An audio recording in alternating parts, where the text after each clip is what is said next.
Hare Krishna, bienvenidos, soy Chitrak Das. Quiero agradecer a los administradores de esta comunidad, especialmente a Menaka, Madre Menaka, Vishwamitra Prabhu, a Madre Mahapremada y también, por supuesto, a todos los Vaishnavas que están presentes en estos encuentros. Hoy específicamente vamos a comenzar cantando Jayo Radha Madhava.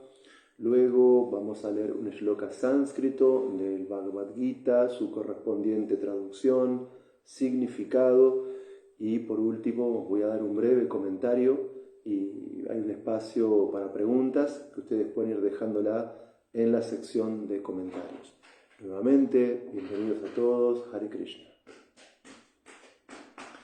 Jaya Radha Madhava Kunja Vihari Jaya Radha Madhava Kunja Vihari Gopijana Vallabha Girivardhari Gopijana Vallabha Girivardhari Yashodanandana Braja Janaranjana Yashodanandana Braja Janaranjana Jamunatira Vanachari Jamunatira Vanachari Jaya Radha Madhava Kunja Vihari Jaya Radha Madhava Kunja Vihari Gopijana Vallabha Girivardhari Gopijana Vallabha Girivardhari Yashodanandana Raja Janaranjana Yashodanandana Raja Janaranjana Jamunatira Vanachari Jamunatira Vanachari Jaya Radha Madhava Kunja Vihari Jaya Radha Madhava Kunja Vihari Gopijana Vallabha Girivardhari Gopijana Vallabha Girivardhari Yashodanandana Raja Janaranjana Yashodanandana Raja Janaranjana Jamunatira Vanachari Jamunatira Vanachari Jai Radha Madhava Kunja Vihari Jaya Radha Madhava Kunja Vihari Gopijana Vallabha Girivardhari Gopijana Vallabha Girivardhari Yashodanandana Braja Janaranjana Yashodanandana Braja Janaranjana Jamunatira Vanachari Jamunatira Vanachari Jaya Radha Madhava Kunja Vihari Jaya Radha Madhava Kunja Vihari Jaya Radha Madhava Radha Madhava Radhe Jaya Radha Madhava Radha Madhava Radhe Jai Radhe Jai Radhe Jaya Radhe Jaya Shri Radhe Jaya Radhe, Jaya Radhe, Jaya Radhe, Jaya Shri Radhe. Hare Krishna. Saludos para Karunya Nitai Prabhu, para Jesús Ravelo Di Luca. Vamos a comenzar con el Dvadakshara Mantra. Om Namo Bhagavate Vasudevaya. Om Namo Bhagavate Vasudevaya. Om Namo Bhagavate Vasudevaya. Saludos también para Vishwamitra Prabhu.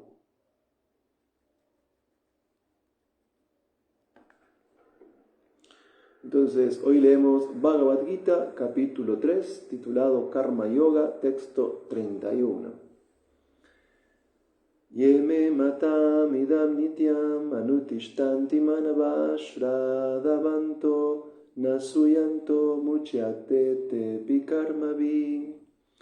Yeme matam idam nityam anutishtanti manava shradhavanto nasuyanto muchyante te pikarmavi. Yeme matam idam nityam anutishtanti manava shradhavanto nasuyanto muchyante te pikarmavi. Traducción. Aquellas personas que ejecutan sus deberes de acuerdo con mis mandatos y que siguen estas enseñanzas fielmente, sin envidia, se liberan del cautiverio de las acciones fruitivas. Significado, por su divina gracia, hace Bhaktivedanta Swami Prabhupada. Aclaro que el significado es muy corto en cuanto a su extensión, pero es muy sustancial en referencia a lo que dice. El mandato de la Suprema Personalidad de Dios Krishna constituye la esencia de toda la sabiduría védica y por lo tanto es verdadero eternamente y sin excepción. Así como los Vedas son eternos, asimismo esta verdad de conciencia de Krishna es también eterna. Uno debe tener fe firme en ese mandato sin envidiar al Señor. Hay muchos filósofos que escriben comentarios acerca del Bhagavad Gita, pero que no tienen fe en Krishna. Ellos nunca se liberarán del cautiverio de la acción fruitiva. Pero un hombre ordinario que tenga fe firme en los mandatos eternos del Señor, aunque sea incapaz de ejecutar esas órdenes, queda liberado del cautiverio de la ley del karma. Al comienzo del cultivo de conciencia de Krishna, puede que uno no ejecute cabalmente los mandatos del Señor, pero por el hecho de uno no estar resentido con ese principio y trabajar sinceramente, sin tomar en cuenta derrota ni pesimismo alguno, es seguro que será promovido a la etapa de conciencia de Krishna pura.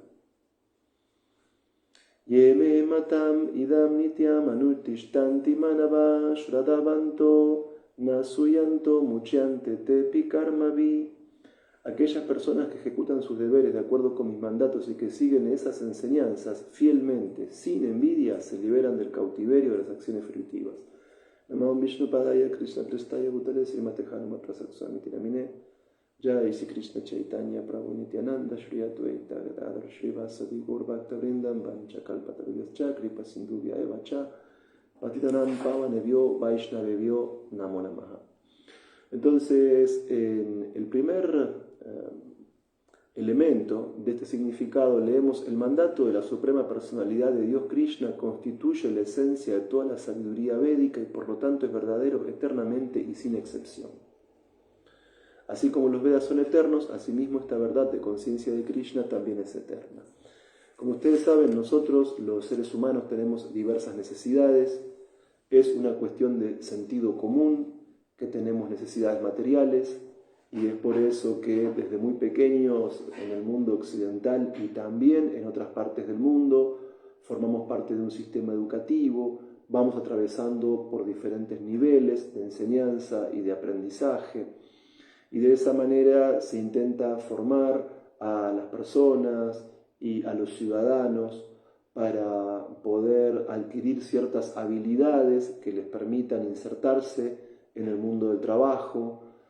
El sistema educativo también ofrece la posibilidad de adquirir ciertos saberes para ejercer una ciudadanía responsable, y también el sistema educativo nos prepara para continuar dentro del propio sistema, avanzando de nivel etapa tras etapa.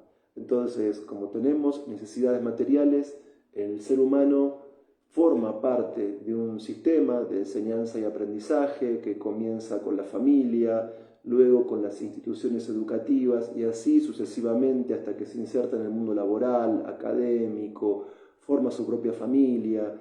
Y en ese sentido, en la antigua cultura de la India también tenía un sistema védico, también tenía un currículum académico que consistía en el conocimiento de los Vedas. Todos sabemos que la palabra Veda significa en sánscrito conocimiento.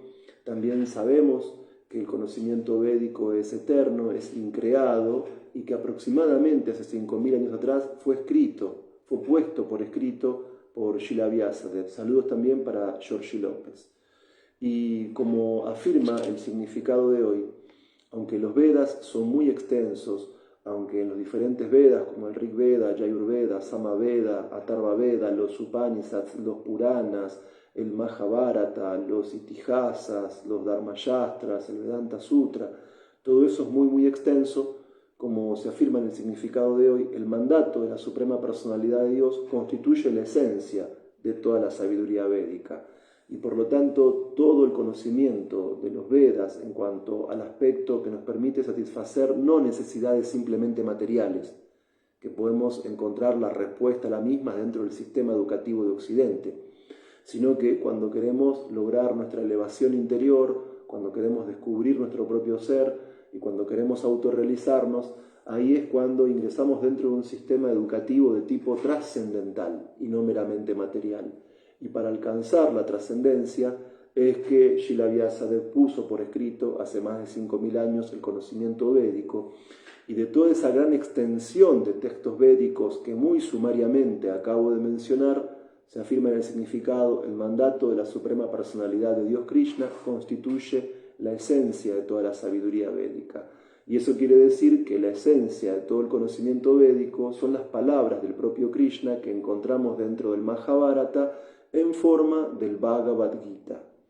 El Bhagavad Gita es el núcleo del conocimiento védico, el Bhagavad Gita es la esencia de todo el conocimiento védico, y aunque en los Vedas podemos encontrar conocimientos de diferente índole y con distintos propósitos que nos elevan tanto material como espiritualmente, en última instancia el avance espiritual es el objetivo real del conocimiento de los Vedas, y todos los aspectos más relevantes y sustantivos del avance espiritual lo encontramos en el conocimiento que Krishna mismo nos da a través del Bhagavad Gita.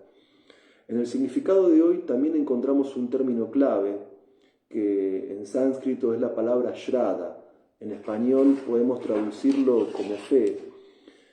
Podemos ver que hay Vaishnavas que son muy avanzados, podemos ver que hay Vaishnavas que admiramos mucho, podemos ver que hay Vaishnavas que tienen grandes cualidades. En lo personal, cuando me encuentro con esos Vaishnavas, yo mismo siento el deseo de perfeccionarme, siento el deseo de superar mis anartas, siento el deseo de cultivar la pureza. Entonces, uno en principio podría ver a esos Vaishnavas como sumamente elevados y como a una distancia de uno que es enorme. Pero todo el proceso de la vida espiritual, que se basa en las enseñanzas que Krishna nos da en el Bhagavad Gita, ese proceso progresivo comienza con un término importante del significado de hoy, que es la palabra Shraddha, que es la palabra fe. O sea, el conocimiento védico es tan vasto que sería muy difícil de abordar minuciosamente y con todo detalle en todas sus porciones. Pero para aquellos que estamos buscando progresar material y espiritualmente, y sobre todo que apuntamos como meta de la vida a alcanzar la autorrealización, Krishna nos da el Bhagavad Gita como la forma perfecta de la esencia del conocimiento védico. Y al comienzo de la vida espiritual tenemos que tener fe en las enseñanzas de Krishna. La vida espiritual se despliega por etapas. Podemos ver que hay Vaishnavas que son sumamente elevados, sumamente cualificados. A veces sentimos que hay una distancia enorme entre ellos y nosotros, pero para poder también alcanzar esas etapas superiores de la práctica del Bhakti, tenemos en primera instancia que tener Shraddha, que asumir una actitud de confianza en las enseñanzas que Krishna nos da en el Bhagavad Gita. Pero acá hay un punto importante si analizamos el significado de hoy. Es que la fe es la base que necesitamos para asumir la esencia del conocimiento védico, pero que no nos podemos quedar en la fe. El proceso de conciencia de Krishna, muchas veces Srila Prabhupada decía que es científico. A mí, en lo personal, por muchos años me molestó, que realmente me molestó mucho, que se definiese el proceso de conciencia de Krishna como un proceso científico. Y digo esto porque al estudiar epistemología, que es la rama de la filosofía que estudia la ciencia, uno puede ver que el conocimiento científico es provisorio. O sea, los científicos tienen su objeto de estudio, los científicos tienen sus métodos, los científicos tienen sus leyes, y en el ámbito, por ejemplo, de las ciencias formales usan métodos de tipo axiomáticos o semánticos. En el ámbito de las ciencias naturales utilizan por momentos métodos como el inductivo, el hipotético-deductivo. En el ámbito de las ciencias sociales aplican el método como la comprensión, o en el ámbito de la antropología el trabajo de campo, o las estadísticas en la sociología. Pero con todo lo seria que es la ciencia, con todo lo profunda que es la ciencia material, ellos confirman sus hipótesis o sus aseveraciones y las elevan al rango de teorías, pero si algo nos enseña la historia de la ciencia es que las teorías científicas son transitorias, que lo que la ciencia durante un tiempo acepta como verdad, después de muchos siglos o a veces ni siquiera después de tanto tiempo, acepta eso como algo superado o como algo impreciso, a tal punto que la comunidad científica actual, y específicamente en el terreno de la física, es instrumentalista.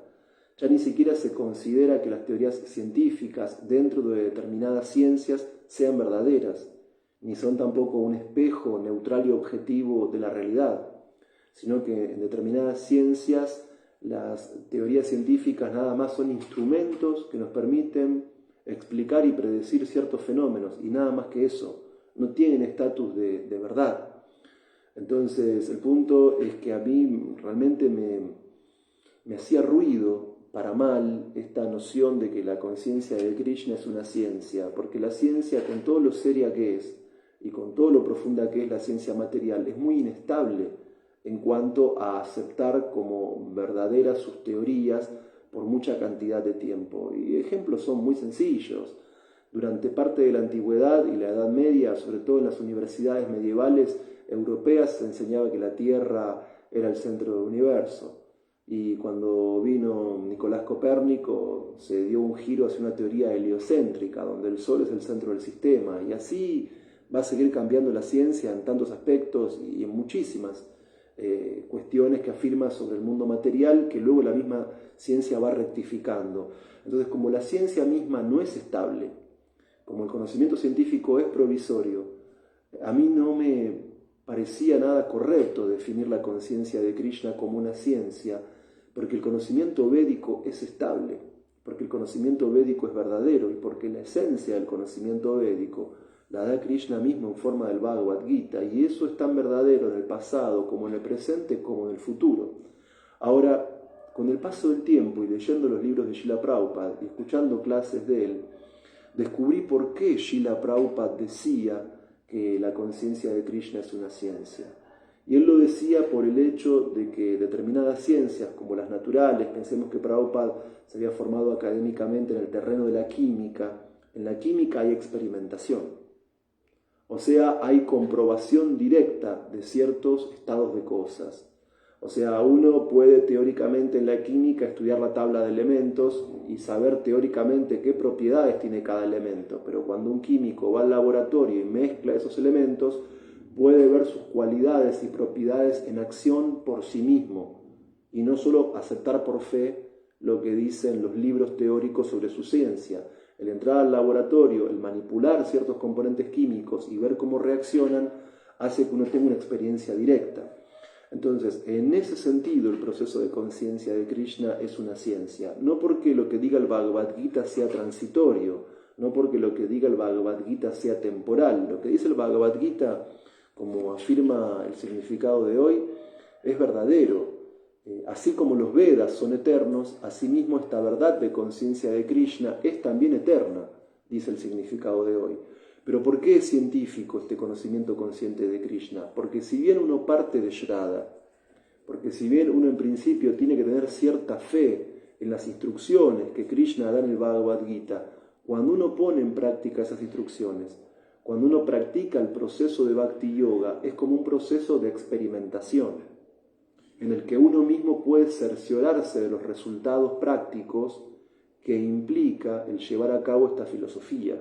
Entonces, en ese punto, la conciencia de Krishna es un proceso científico, porque si bien partimos al comienzo de la vida espiritual de tener cierta fe en lo que Krishna dice en el Bhagavad Gita, o en tener cierta fe acerca de lo que uno escucha de los Vaishnavas, o tenemos cierta fe en lo que dice el Guru o el Acharya, pero no nos quedamos en la fe.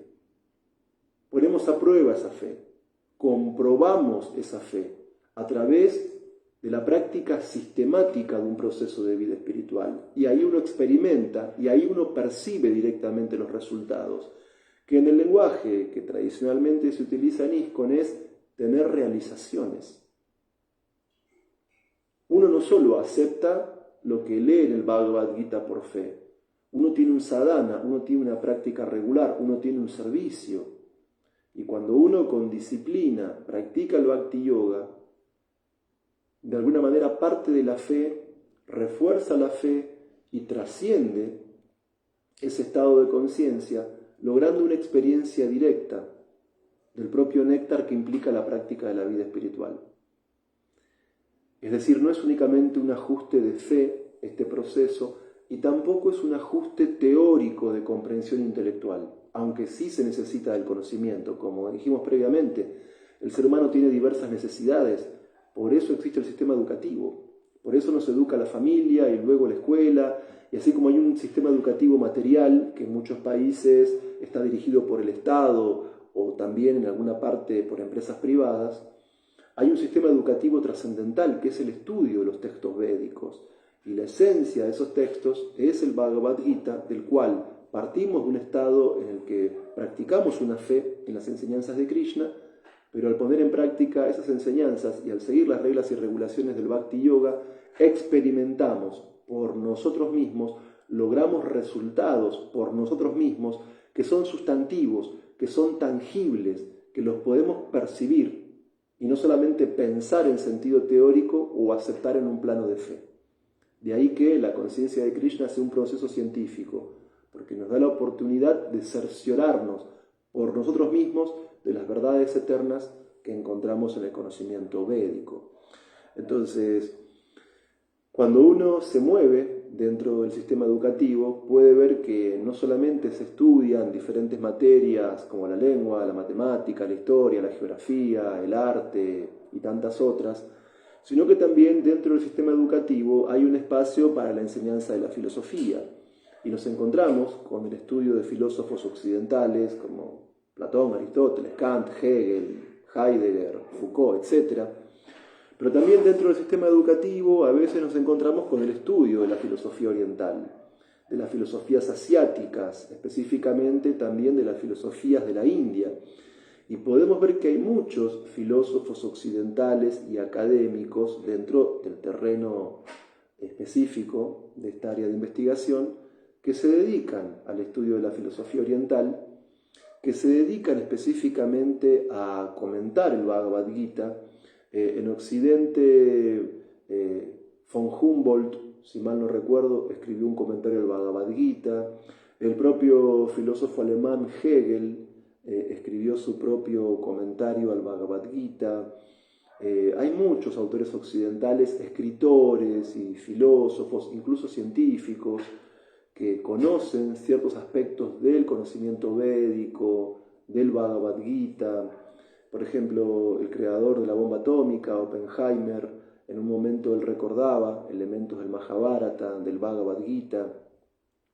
Y el punto es que los académicos, tanto orientales como occidentales, por momentos, si bien se dedican al estudio del Bhagavad Gita, no son autoridades para los Vaishnavas, porque hay académicos, tanto de Oriente como de Occidente, que hacen un estudio puramente erudito del Gita, que pueden hacer un estudio puramente filosófico, puramente lingüístico, puramente filológico.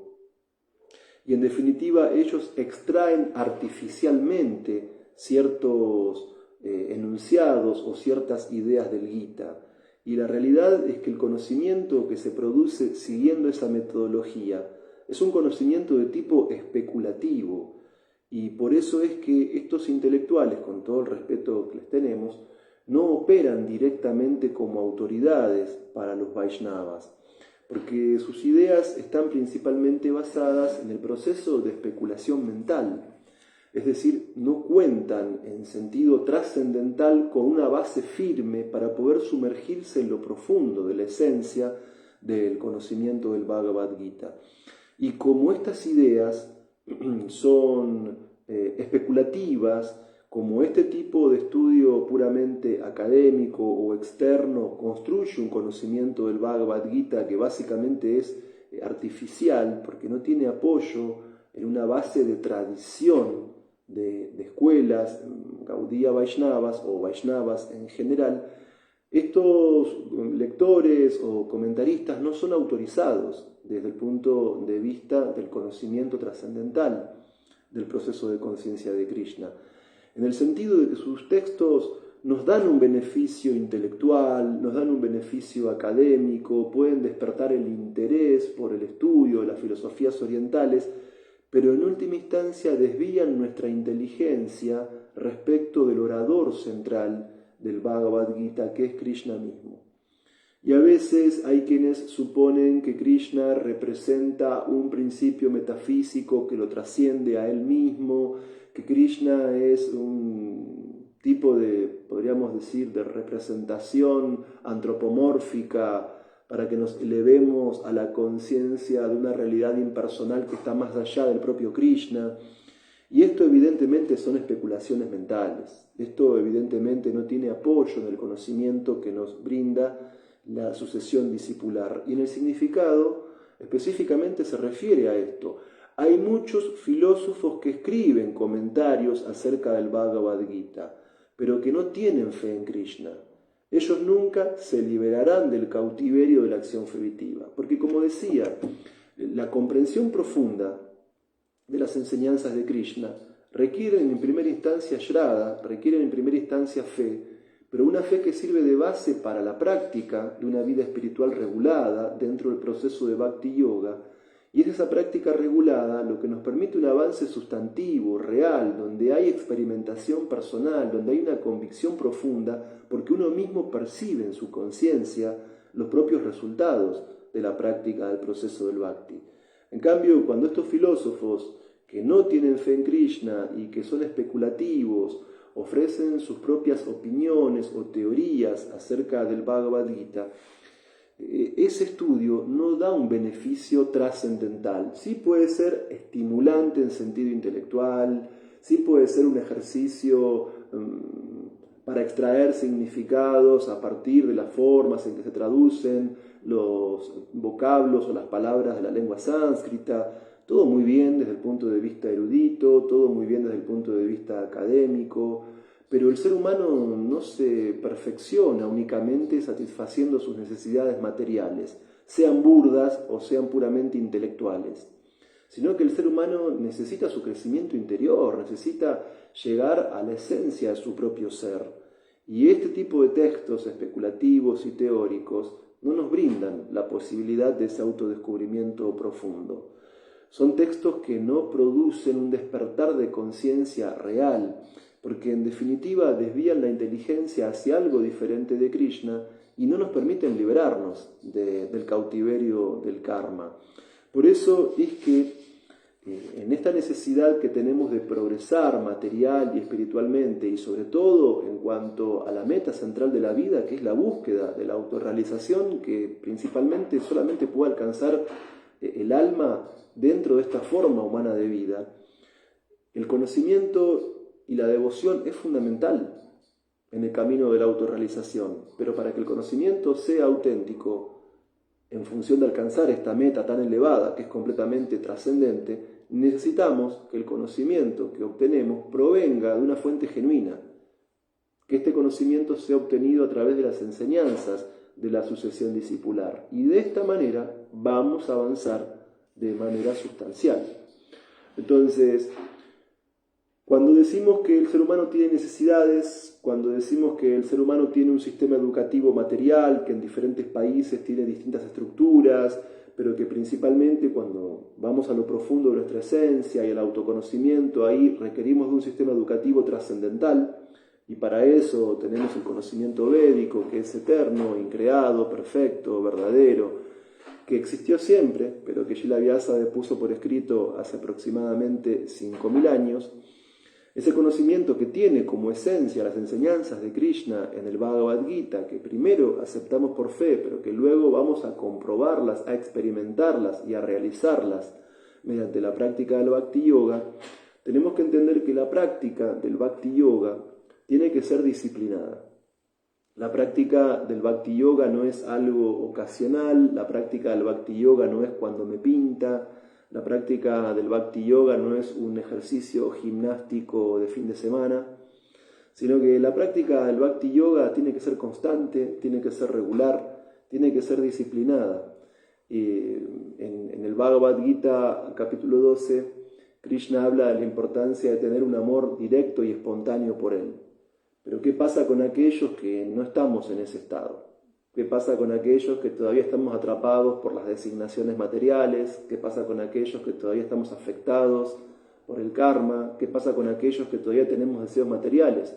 Y que el amor puro por Krishna es algo deseable, pero no es todavía una realidad tangible para muchos de nosotros. Entonces Krishna le aconseja a Arjuna: si querés alcanzar ese estado de perfección, seguí las reglas y regulaciones del Bhakti Yoga, lo que denominamos técnicamente Sadhana Bhakti. Entonces, el Sadhana Bhakti no es algo ocasional, el Sadhana Bhakti no es algo discontinuo, sino que el Sadhana Bhakti es una práctica constante, es disciplinada y es regular. Y el Sadhana Bhakti tiene ciertas reglas y regulaciones. Entonces, nosotros, si queremos apuntar a la autorrealización como meta suprema de la vida, tenemos que dar lo mejor de nosotros en la práctica del Sadhana Bhakti, porque tiene muchas reglas, tiene muchas regulaciones y tiene muchos beneficios.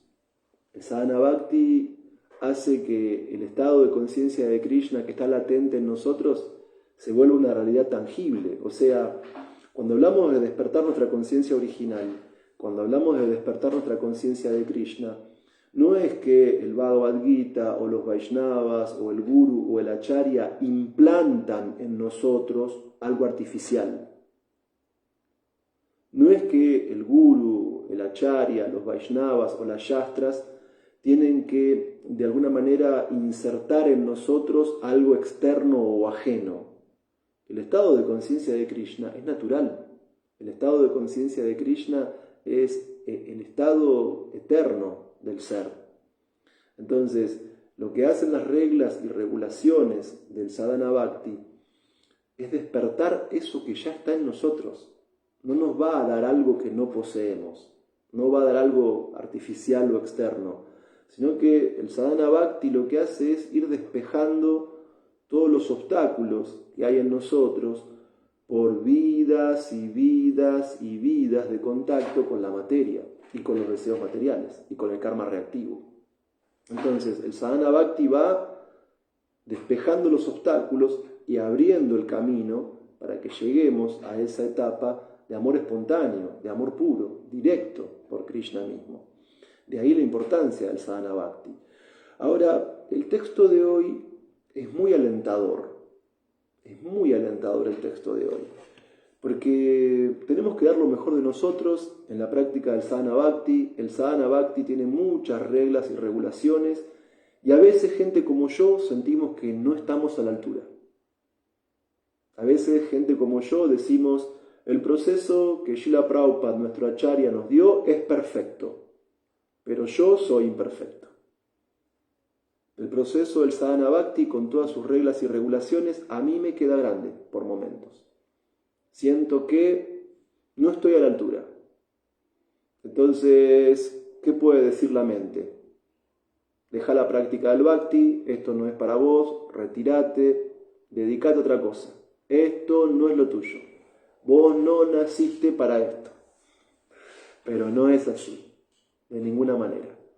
Entonces, en el texto de hoy, Srila Prabhupada explica que aunque los filósofos que escriben comentarios acerca del Bhagavad Gita, pero que no tienen fe en Krishna, nunca se liberarán del cautiverio de la acción fruitiva, pero un hombre ordinario que tenga fe firme en los mandatos eternos del Señor, aunque sea incapaz de ejecutar esas órdenes, queda liberado de la ley del karma. Entonces, si queremos alcanzar la vida espiritual perfecta, si queremos lograr la autorrealización, no podemos quedarnos únicamente en conocimiento que provenga de fuentes especulativas, que extraigan significados forzados de las palabras del Bhagavad Gita, sino que tenemos que tener fe en Krishna mismo, en sus enseñanzas, recibir el conocimiento que viene de Krishna a través de la sucesión discipular, poner en práctica las reglas y regulaciones del Bhakti Yoga, y si en algún punto tenemos alguna dificultad, si en algún aspecto no podemos practicar el sadhana bhakti completamente perfecto, tenemos que aspirar a practicarlo. Tenemos que aspirar a alcanzar esa perfección. Nunca tenemos que perder de vista la meta suprema de la vida espiritual. Nosotros no practicamos vida espiritual para simplemente seguir rituales religiosos vacíos, puramente formales, como tradiciones impuestas por otros, carentes de significado real. Nosotros no practicamos una vida espiritual para obtener un progreso económico temporal, no practicamos tampoco vida espiritual para acrecentar nuestra posibilidad de complacer los sentidos, ni tampoco practicamos vida espiritual buscando liberación de tipo impersonal. Practicamos vida espiritual para despertar el estado de amor por Krishna, y para eso hay que seguir ciertas reglas y regulaciones del Bhakti Yoga. Pero si por momentos hay alguna regla que complica ser seguida, si por momentos hay algún aspecto del sadhana bhakti con el que no damos la talla, no tenemos que criticar a Krishna, no tenemos que criticar al Guru, no tenemos que criticar al proceso, sino que tenemos que hacernos cargo de que el defecto está en nosotros y no hay que desanimarnos. Prabhupada está diciendo pero un hombre ordinario que tenga fe firme en los mandatos eternos del Señor, aunque sea incapaz de ejecutar esas órdenes, queda liberado del cautiverio de la ley del karma. Es fuerte esto, es una afirmación polémica, difícil de digerir. Entonces el significado continúa diciendo, al comienzo del cultivo de conciencia de Krishna puede que uno no ejecute cabalmente los mandatos del Señor, pero por el hecho de uno no estar resentido con ese principio y trabajar sinceramente, sin tomar en cuenta derrota ni pesimismo, es seguro que será promovido a la etapa de conciencia de Krishna pura. Entonces, este punto es muy importante. El Bhakti Yoga es un proceso muy elevado, pero a veces lo que lo practicamos, hablo de mí, no somos tan elevados. Pero aún así no tenemos que dejar el proceso de lado, aún así tampoco hay que justificar nuestras anartas, aún así no hay que estar resentidos contra el proceso mismo, sino que hay que continuar practicando, según nuestro avance espiritual, el sadhana bhakti con entusiasmo, con paciencia y con confianza. Entonces, ¿eso qué va a hacer? Que gradualmente uno se eleve a la etapa perfecta de conciencia de Krishna pura. Es decir, uno tiene que tener fe firme en las enseñanzas de Krishna, uno tiene que tener fe firme en el proceso, uno tiene que dar lo mejor de uno en su capacidad para practicar las reglas y regulaciones del sadhana bhakti. Y si incluso hay alguna imperfección, obviamente no hay que justificarla, no hay que ponerle tilak, no hay que decir que nuestras anartas son alguna forma de perfección espiritual que hemos logrado por nuestro avance increíble. No, no es así. Una anarta es una anarta, se la mire como se mire, y las anartas tienen que ser trascendidas. Pero a pesar de que tengamos anartas, tenemos que tener constancia, paciencia, perseverancia, entusiasmo en la práctica del bhakti. Ser firmes y dar lo mejor de nosotros en nuestra propia capacidad. Y si seguimos adelante y si somos sinceros en la práctica del sadhana y del servicio, indudablemente Srila Prabhupada está explicando que vamos a ser elevados al estado de conciencia de Krishna pura. Muchas gracias. Vishwamitra Prabhu dice, se puede definir Shraddha como fe, pero esa fe es una creencia o una convicción irracional o supersticiosa. O Shraddha es una convicción basada en la percepción comparable de la fe implícita que tenemos en lo que nos muestran los sentidos imperfectos materiales, pero basada en una percepción espiritual. Bueno, hay muchos tipos de Shraddha.